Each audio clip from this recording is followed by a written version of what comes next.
Pemirsa, Polda Metro Jaya segera memeriksa sejumlah barang bukti kasus korupsi yang menjerat ex-Jampitsus Febri Adriansyah. Polisi juga menggandeng FBI dan kedutaan asing guna memeriksa barang bukti lainnya.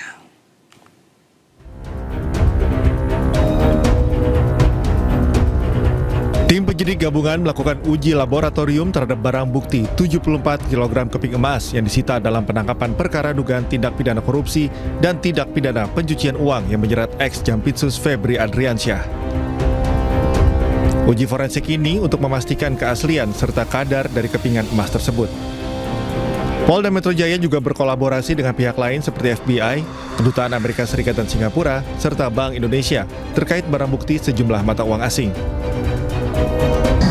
Ini ada uang USD, SGD, rupiah, termasuk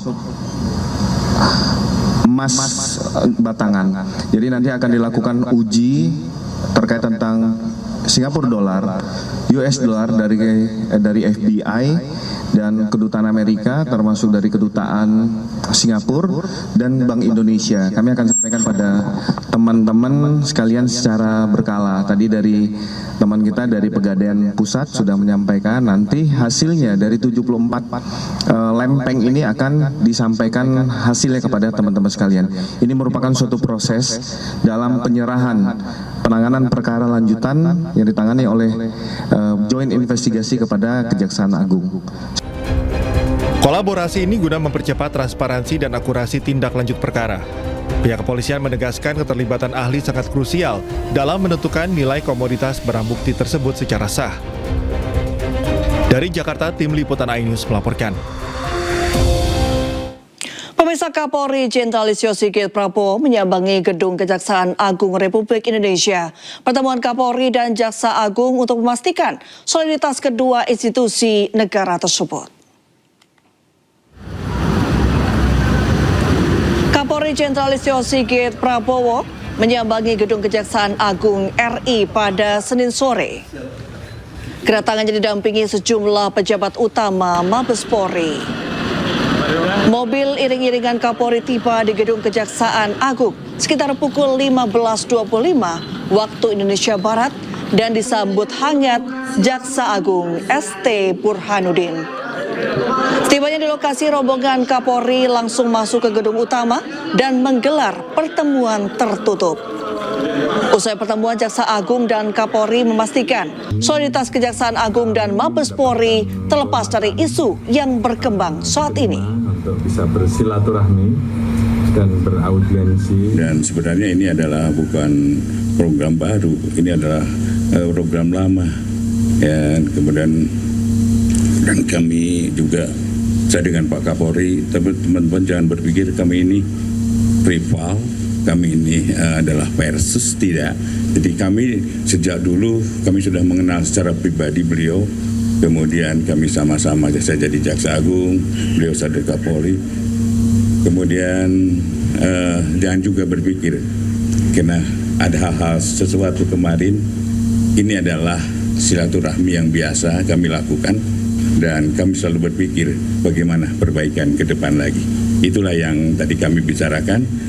Kami mendapatkan kehormatan diterima untuk bisa bersilaturahmi dan beraudiensi terkait dengan beberapa hal yang tadi kita bicarakan untuk bagaimana ke depan antara kejaksaan dan kepolisian sebagai satu ikatan aparat penegak hukum di dalam sistem criminal justice system ini tentunya terus kita perkuat, kita perkokoh, apalagi kita juga ada KUHP baru yang tentunya ini juga sama-sama kita sosialisasikan bersama dan bagaimana ke depan tentunya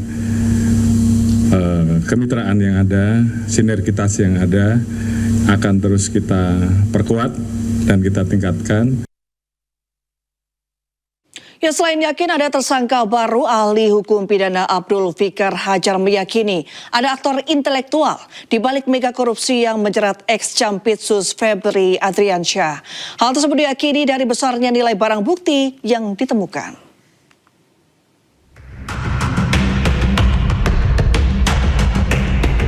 Kasus korupsi yang menjerat ex-Jampitsus Febri Ardiansah membuat publik terhenyak.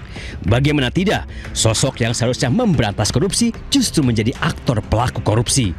Tidak main-main, Febri terlibat dalam 3 kasus korupsi besar yang sudah diselidiki sejak 2018.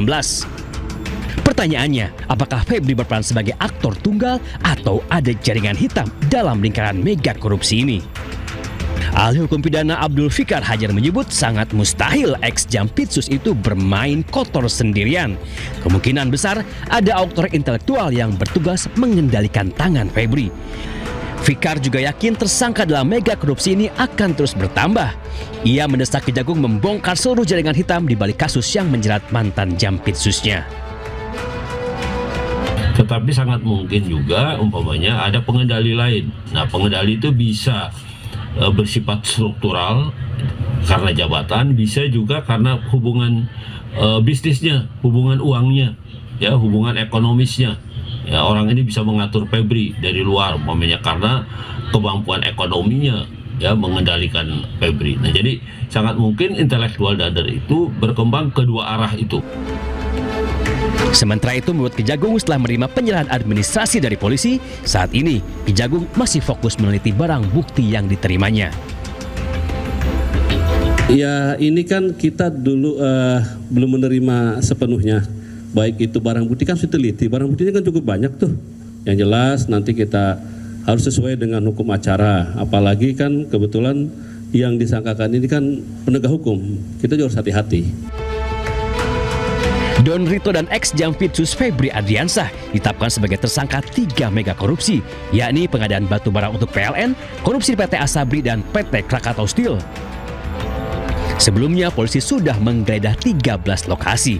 Yang menggemparkan, dari rumah Febri di Sentul, Jawa Barat, polisi menemukan 74 kg emas batang dan uang tunai 476 miliar rupiah. Tim Liputan iNews melaporkan. Setelah ex-Jampitsus ditetapkan sebagai tersangka korupsi dan pencucian uang, DPR didesak untuk segera mengesahkan RUU Perampasan Aset. Dengan disahkannya RUU Perampasan Aset, maka negara mudah mengambil alih harta hasil korupsi.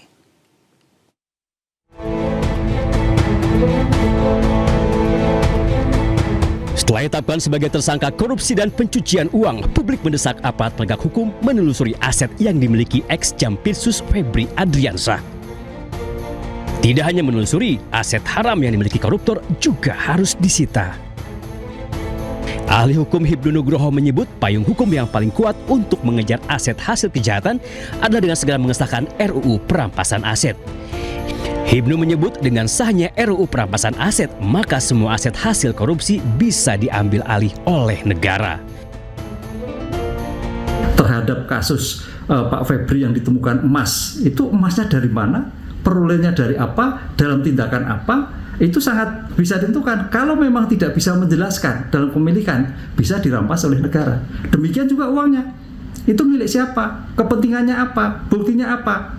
Tanah demikian juga, tanahnya dari mana, miliknya siapa, kepentingan apa. Disitulah yang sebetulnya kalau kita ingin mengadopsi undang-undang perampasan aset di negara-negara menlo, itu sudah bisa. Tapi tampaknya pemerintah masih hati-hati melakukan perumusan tindak pidana perampasan aset. Sayangnya sejak usulan Undang-Undang Perampasan Aset digulirkan tahun 2008 lalu, hingga kini DPR belum juga mengesahkannya. Belakangan justru muncul isu jika RUU Perampasan Aset telah dikeluarkan dari program prioritas 2026 dengan alasan melanggar hak asasi manusia. Ketua Komisi 3 DPR RI Habibur Rahman menepisnya. Menurut politisi Partai Gerindra itu, hingga kini DPR masih terus berjuang untuk mengesahkan RUU Perampasan Aset. Jadi nggak benar kalau ada hoax di media massa, ada meme-nya juga, tapi kebanyakan dari akun anonim mengatakan DPR menolak pengesahan RUU Perampasan Aset. Faktanya ini udah 3 masa sidang ini kita terus gaspol RDPU, ya, terus membahas, ya, pembentukan undang-undang perampasan aset ini. Febri Ardiansah ditetapkan sebagai tersangka korupsi untuk 3 kasus besar. Uang 476 miliar rupiah dan 74 kg emas ditemukan di rumahnya. Dalam laporan harta kekayaan penyelenggara negara atau LHKPN, ex-Jampitsus Febri Ardiansyah hanya tertera 18,26 miliar rupiah, sementara jumlah uang tunai yang disita 30 kali lipat dari harta yang dilaporkan. Tim Liputan iNews melaporkan. Ya, dalam laporan harta kekayaan penyelenggara negara LHKPN, ex-Jampitsus Febri Ardiansyah yang menjadi tersangka dalam dugaan korupsi dan TPPU hanya tertera 18,26 miliar rupiah. Sementara jumlah uang tunai yang disita 30 kali lipat dari harta yang dilaporkan.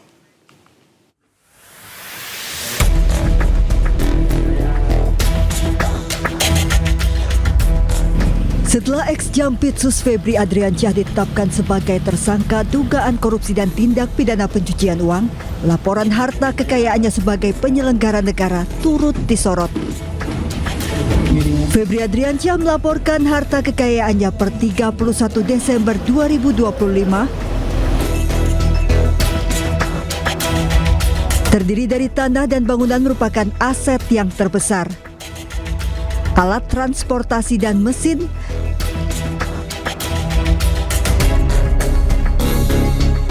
harta bergerak lainnya,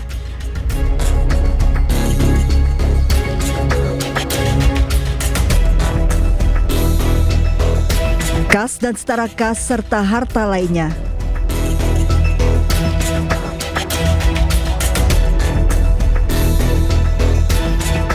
Namun tercantum Febri tidak punya utang sehingga total harta yang dilaporkannya hanya 18,26 miliar rupiah.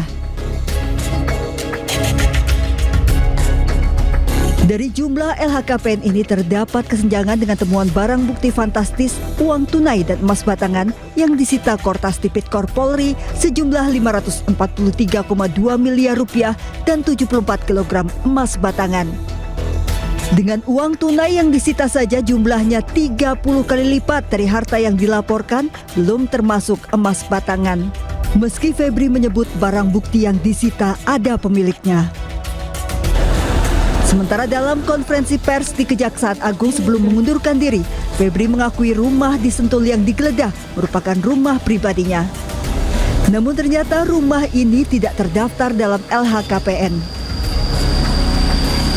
Yang kedua tentang rumah Sentul, ya, itu memang rumah pribadi Jampitsus yang sudah sejak lama.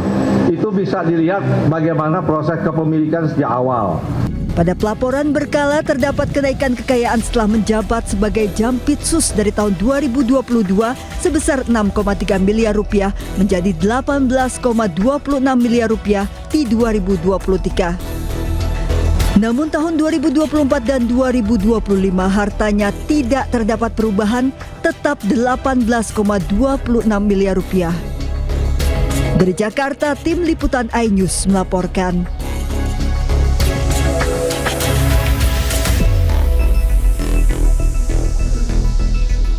Polri segera melimpahkan barang bukti kasus korupsi ex-Jampitsus Febri Ardiansyah ke Kejaksaan Agung.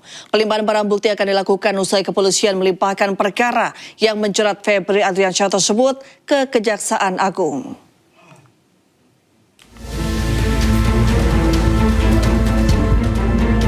Korps Pemberantasan Tindak Pidana Korupsi Polri akan melimpahkan barang bukti terkait kasus dugaan korupsi, 3 kasus korupsi dan tindak pidana pencucian uang yang menjerat ex-Jaksa Agung Muda bidang tindak pidana khusus Febri Ardiansyah dalam waktu dekat. Kabak Ops Kortas Tipikor Polri Kombes Ahmad Yusuf Afandi mengatakan pihaknya akan segera melimpahkan barang bukti kasus korupsi yang menjerat ex-Jampitsus Febri Ardiansyah serta pihak swasta Don Rito ke pihak Kejaksaan Agung. Pelimpahan barang bukti dilakukan setelah kepolisian melimpahkan berkas kasus Febri dan Don Rito kepada Kejagung. Pelimpahan barang bukti itu akan dilakukan secara bertahap untuk nantinya bisa ditindaklanjuti. Sebelumnya, Febri Ardiansyah ditetapkan menjadi tersangka dalam perkara kasus dugaan tindak pidana korupsi dan tindak pidana pencucian uang. Penetapan itu diumumkan bersamaan dengan pelimpahan penanganan 3 perkara dari Polri kepada Kejaksaan Agung.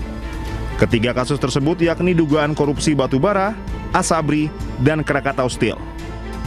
Selain Febri, ada juga tersangka lain yang ditetapkan yakni Don Rito. Penetapan tersangka dilakukan setelah penyidik memeriksa 15 saksi, 2 orang ahli, serta melakukan penggeledahan di sejumlah lokasi.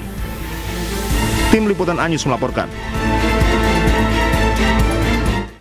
Koordinator Masyarakat Anti Korupsi Indonesia Boyamin Saiman menduga akan banyak kendala dalam pengungkapan kasus dugaan korupsi mantan Jampitsus Febri Ardiansyah usai pelimpahan perkara dari Polri ke Kejaksaan Agung. Sementara mantan penyidik KPK Yudi Purnomo menyatakan pelimpahan perkara menjadi PR untuk Kejagung dalam mengungkap tuntas kasus ini.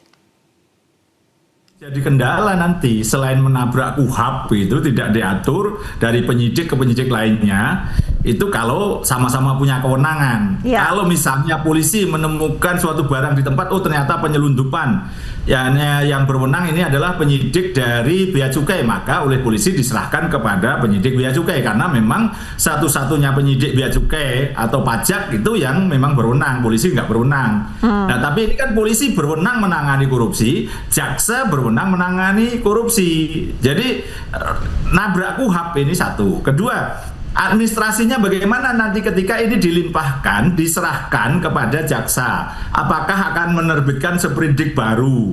Apakah juga akan mengurus izin penggeledahan baru? Atau boleh mengambil alih itu tadi? Menurut saya karena tidak ada aturannya nggak boleh. Maka terpaksa kejaksaan nanti akan menerbitkan sprindik baru, memeriksa ulang, dan kemudian juga harus menemukan alat bukti meskipun memang disuplai oleh polisi. Tapi izin penggeledahan kemarin kan diberikan kepada penyidik kepolisian. Apakah kemudian itu hasil barang dari penggeledahan itu bisa kemudian langsung ditransfer kepada penyidik kejaksaan? Nah, ini yang akan banyak timbul masalah karena nanti apa? Bisa diajukan gugatan pra-peradilan baik oleh yang tersangka atau terlapor maupun oleh korban. Korban dalam hal ini diwakili masyarakat atau LSM gitu. Teman-teman kejaksaan yaitu pertama yaitu melakukan pemeriksaan sekaligus penahanan ya terhadap mantan Jampitsus, itu yang pertama. Kemudian yang kedua, yang mengembangkan kasus ini ya kan ada 3 nih perkaranya, yaitu perkara PLN batu bara ya ke PLTU, kemudian Asabri dan juga Krakatosil. Kita berharap bahwa dalam kasus ini tentu penyidik kejaksaan bisa mengembangkan, termasuk yang ketiga mengembangkan tersangka. Dan keempat yang paling penting juga bagaimana penyidiknya itu haruslah orang-orang yang independen, tidak mempunyai pengaruh ataupun pernah dipengaruhi atau pernah bekerja menjadi bawahan dan lain sebagainya. Saya pikir di kejaksaan banyak kok orang-orang yang pernah berpengalaman anti korupsi tapi tidak pernah berhubungan mempunyai konflik kepentingan dengan Pak Febri.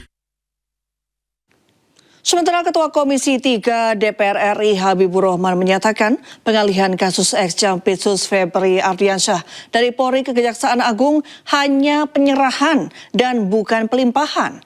Namun Komisi 3 berencana minta masukan langsung dari Mahfud MD terkait kasus Febri Ardiansyah. Kami ini anggota DPR bukan hanya berkepentingan untuk bicara, tapi kami justru harus mendengar, termasuk masukan dari Pak Mahfud. Apakah sudah sesuai dengan KUHP atau belum? Ya, kalau menurut Pak Mahfud belum sesuai dengan KUHP, ya mungkin kami juga akan undang Pak Mahfud. Ya, kami akan dengar pendapat beliau, kan beliau profesor. Ya, kita tentu soal keilmuan harus banyak belajar dari beliau. Kalau menjadi masukan ya akan kami teruskan. Ya, jadi kita belum sampai kesimpulan juga, Pak. Memang itu bukan pelimpahan sebagaimana rangkaian hukum acara pidana dari penyidik ke penuntut. Ya, itu bukan, itu penyerahan penanganan perkara dari institusi namanya polisi, Polri, Barreskrim Kortas ke institusi lain kejaksaan. Kita soal melanggar nggak melanggar KUHP kita tunggu masukan ya dari teman-teman Pak Mahfud. Tapi ada sisi-sisi yang saya sampaikan tadi, ya. Sisi-sisi bahwa kita menghindari gesekan antar lembaga. Ini nggak ada di KUHP, tapi ini adalah masalah real yang harus kita pecahkan saat ini. Pemirsa, pasca ditetapkan sebagai tersangka Sabtu lalu, keberadaan mantan Jampitsus Febri Ardiansyah tidak diketahui. Namun Kejagung memastikan Febri masih di Indonesia dan dalam pengawasan penyidik.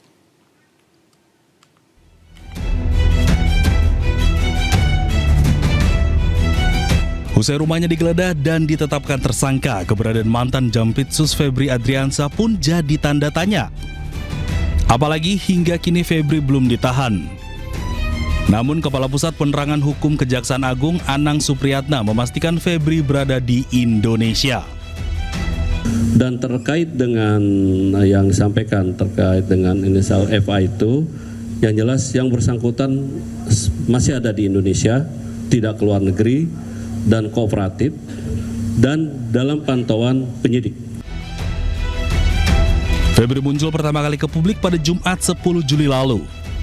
Dengan percaya diri, Febri memastikan dirinya masih menjabat sebagai Jampitsus dan masih menangani sejumlah kasus, salah satunya makan bergizi gratis.